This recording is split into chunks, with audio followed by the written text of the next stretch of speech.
اخوان السلام عليكم. واحد السيد اتصل بيا مؤخرا كيعاود لي القصه اللي وقعت ليه مع السمساره. كيعاود لي كيفاش مشات ليه 2 مليون بالخف. فهاد السيد كان باغي يشري هنا في النواحي ديال الخميسات، كيتلاقى مع واحد السمسار قال ليه البلاد ديالك اللي كتقلب عليها هي راه كاينه، بغيتي بلاد رخيصه وبلاد زوينه انا غادي نديك نوريك هذاك الشيء اللي كتقلب عليه.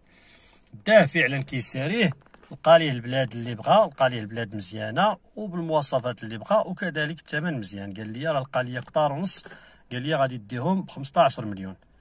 السيد عجباتو البلاد، قال لي صافي مع هاد البلاد ما غاديش نتفارق، غير هو دوز ليا مولاها دابا نهضر معاه في التليفون باش نشوفوا شنو غادي نديرو. قبل ما يدوز ليه مولاها قال ليه راه مولاها راه كاين في مراكش، راه الا بغيتي يهبط عندك راه خاصك تخلي لنا العربون، لان راه قهروه بالتليفون كل مره كيعيطوا ليه، راه ما بقاش مازال باغي يجي من غير الا كان العربون.